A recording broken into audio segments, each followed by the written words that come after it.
ముఖ్య పరిణామాలు. కృష్ణా జిల్లా జడ్పీ చైర్మన్ హారిక కారుపై దాడి జరిగింది. దీని మీద పేర్ని నాని గారి ఆడియో ఒకటి లీక్ అవుతున్నా సార్.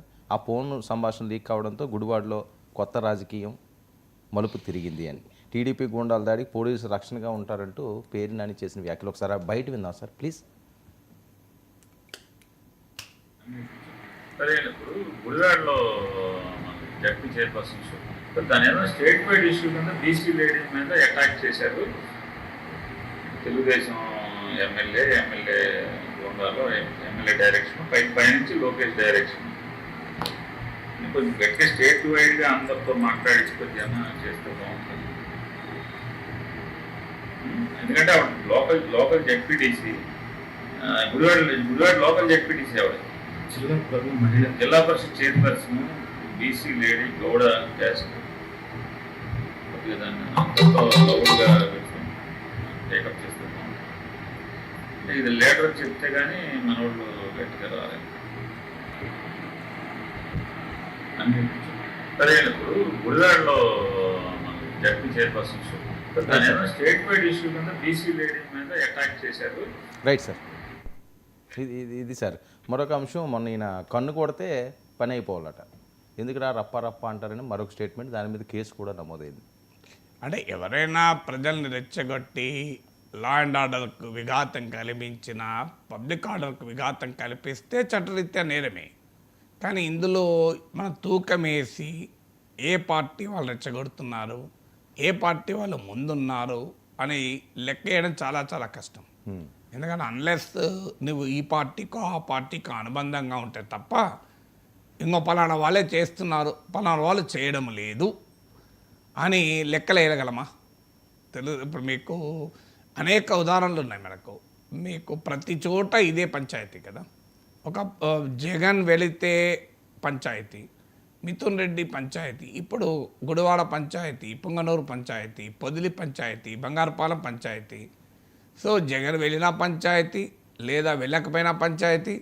సో రోజు గొడవలు తప్ప ఇంకోటి ఏం లేదు. ఇందులో ఎవరు ప్రొవోక్ చేస్తున్నారు, ఎవరు ముందు చేస్తున్నారు, ఎవరు తర్వాత చేస్తున్నారు, ఎప్పుడు చేసినా తప్పే.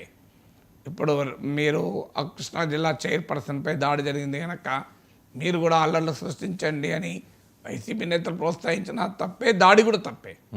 అసలు అందువల్ల ఇందులో తప్పులు ఎవరు మొదలు పెట్టారు, ఎవరు తర్వాత, ఎవరు రప్పరప్ప ఆడించారు అని లెక్కలేసుకుంటే ఎక్కడికి వెళ్తామో ఎవరికి అర్థం కాదు. కానీ లా అండ్ ఆర్డర్ మెయింటైన్ చేయాల్సింది మాత్రం ప్రభుత్వం పైన ఉంటుంది. సో ప్రభుత్వము లా అండ్ ఆర్డర్ని కంట్రోల్ చేయకపోతే అల్టిమేట్గా ప్రశ్న వచ్చేది, విమర్శ వచ్చేది ప్రభుత్వం పైన.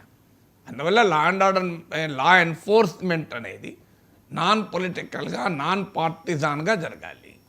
సో ఆంధ్రప్రదేశ్లో సమాజమే రెండుగా చెరిపోయింది. పార్టీ సొసైటీ అంటారు. సో అంటే పార్టీలు ఇప్పుడు మీకు బెంగాల్లో చూసాం మనం. బెంగాల్లో అసలు పార్టీ సొసైటీగా మారిపోయింది. మొదట్లో మీకు తృణమూల్ కాంగ్రెస్, వామపక్షాలు, ఇప్పుడు తృణమూల్ కాంగ్రెస్, బీజేపీ. అసలు గ్రామాలు తగలబడుతుంటాయి, కొట్టుకుంటుంటారు, అల్లర్లు, హత్యలు. ఒక కల్లోలిత రాష్ట్రంగా బెంగాల్ మారిపోయింది.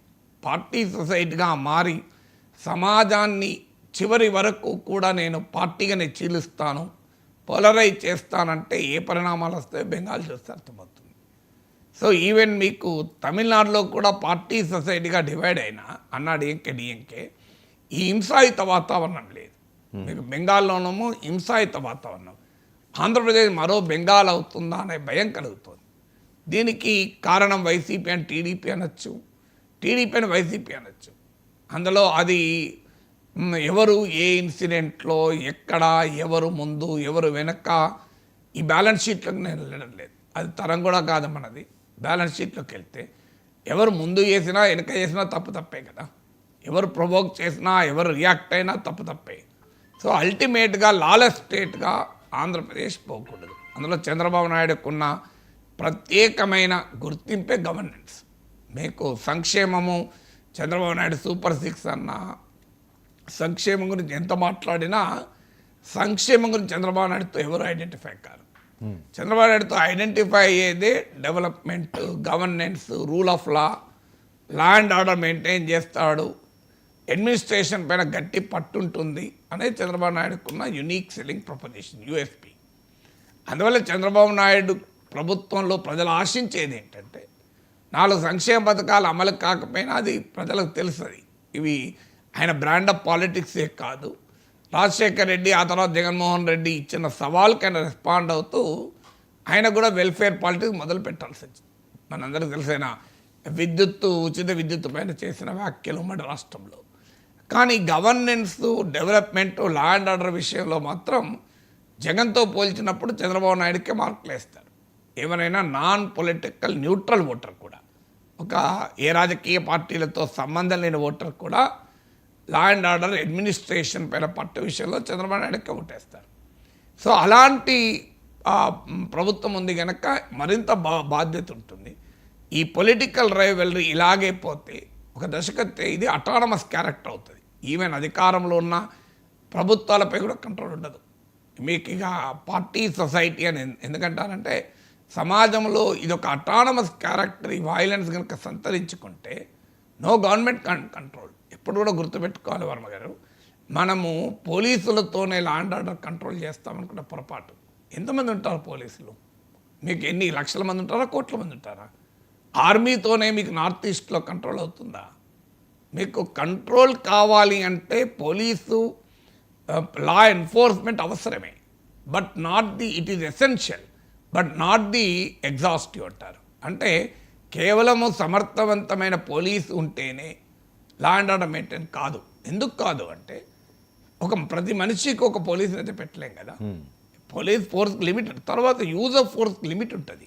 ఇప్పుడు ఉదాహరణకు 1000 మంది అటు 1000 మంది ఇటు కర్రలు గిర్రలు పట్టుకొని రాడ్లు పట్టుకొని వస్తారు. పోలీసు ఏం చేయాలి? పోలీసు కాల్పులు జరపాలన్నా?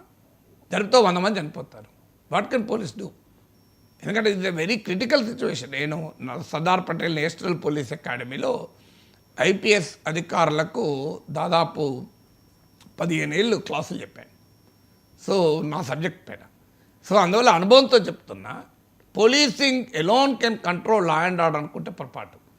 పోలీసింగ్ ఒకటే కాదు, పాలిటిక్స్ కంట్రోల్ చేయాలి, లా అండ్ ఆర్డర్ను సొసైటీ కంట్రోల్ చేయాలి, పబ్లిక్ డిస్కోర్స్ కంట్రోల్ చేయాలి, సివిల్ సొసైటీ కంట్రోల్, అన్ని యాక్టర్స్ అందులో పాత్ర పోషించాలి. మీరు సమాజాన్ని రాజకీయంగా ఒక యుద్ధ శిబిరాలుగా మార్చి, ఎవరు మార్చారని డిబేట్లో కూడా వెళ్ళడం లేదు. ఎందుకంటే ఎవరు మార్చారని ఇంకొకరికి కోపం వస్తుంది. కానీ రాజకీయాల్ని యుద్ధ శిబిరంగా మార్చితే పోలీస్ కంట్రోల్ చేయగలుగుతుందా? ప్రాక్టికల్గా సాధ్యమా? సో అందువల్ల మనకు ఎప్పుడైనా గుర్తుంచుకోవాల్సింది, ఒక తత్వవేత్త అంటాడు, మోహరించిన సైన్యాలనైనా ఎదిరించగలం కానీ ముహూర్తం ఆసన్నమైన ఆలోచనలను ఎవరు ఆపలేరంటారు.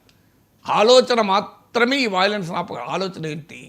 ఒక హెల్తీ పాలిటిక్స్, ఒక ఆర్గ్యుమెంటేటివ్ పాలిటిక్స్, ఒక కాంపిటేటివ్ పాలిటిక్స్.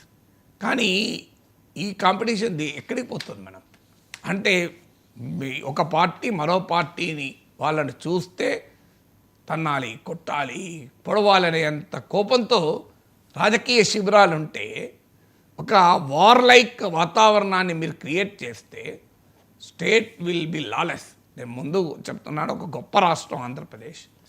అందులో గవర్నెన్స్, రూల్ ఆఫ్ లాకు పేరుగాంచిన ముఖ్యమంత్రి ఇప్పుడు గనక లాలెస్గా మారిపోతే చంద్రబాబు నాయుడు కాదు, అంతకన్నా పవర్ఫుల్ అడ్మినిస్ట్రేషన్ ఏం చేయలేడు. When society becomes lawless, police cannot control it. అందువల్ల సోషల్ ట్రెండ్స్, అందుకే మీకు క్రైమ్లో కూడా సోషాలజీ ఆఫ్ క్రైమ్ తెలుసుకోమంటారు. సో మీకు నేరాలకు కారణమైన సామాజిక స్థితిని మార్చకుండా పోలీసులు కూడా నేరాలు కంట్రోల్ చేయలేరు. ఇది గుర్తించాకనే పోలీసుల కమ్యూనిటీ పోలీసింగ్ మొదలైంది. మీరు గమనిస్తే తుపాకులు పట్టుకొని లాఠీలు పట్టుకొని తిరుగుతలేరు పోలీసులు. మీకు పోలీసులు పిల్లలకు క్లాసులు చెప్తున్నారు, 10వ తరగతి చదివే పిల్లలకు శిక్షణ తరగతులు ఇస్తున్నారు. ఎందుకు? పోలీసింగ్ కూడా ఒక సోషాలజీ ఉంటుంది. క్రైమ్ సమాజము క్రియేట్ చేస్తుంటే ఏ పోలీస్ ఏం చేస్తారు? మీకు సింపుల్ ఎగ్జాంపుల్ చెప్తాను. ఇంట్లో మనకు ఇల్లు క్లీన్ చేస్తూ ఉంటాం, కానీ కంటిన్యూస్గా చెత్త పోసేవాడు ఉంటాడు. మీరు 10 మంది అర్బన్ కంపెనీలో పట్టుకొచ్చినా క్లీన్ కాదు. ఫస్ట్ ఆ చెత్త పోసడం ఆపాలి. ఆ చెత్త పోసడం ఆపితే పడ్డ చెత్తను క్లీన్ చేయొచ్చు. కానీ ఒక చెత్త పోస్తూనే ఉంటాడు, క్లీన్ చేస్తూ ఉంటాడు. ఆ చెత్త ఎప్పుడైనా క్లీన్ అవుతుందా? సార్ ఇక్కడ క్లీన్ కావాల్సడానికి ఒక 10 మంది మనుషులు పెట్టినా క్లీన్ కాదు. అల్టిమేట్గా చెత్త పోసేవని ఆపాలి. అందువల్ల ఎప్పుడు కూడా పొలిటికల్ వయలెన్స్లో పోలీసు స్టేట్ మిషనరీ ఆపలేదు. ఆ పొలిటికల్ వయలెన్స్కు కారణమవుతున్న ఫ్యాక్టర్స్ని ఆపాలి అంటే ఇలా ఇప్పుడు పేరు నాని రెచ్చగొట్టాడు, రేపు అటువైపు ఇంకో రెచ్చగొడతారు, ఒకరు పర్యటన పోతే ఇంకోరు అడ్డుకుంటారు, ఓ నాయకుడి ఇంటి మీదకి ఇంకో నాయకుడు వెళ్తాడు, నోటికి వచ్చినట్టు మేము మాట్లాడుకుంటాం రెచ్చగొట్టేలా. ఈ రకమైన పాలిటిక్స్ ఉంటే ఆంధ్రప్రదేశ్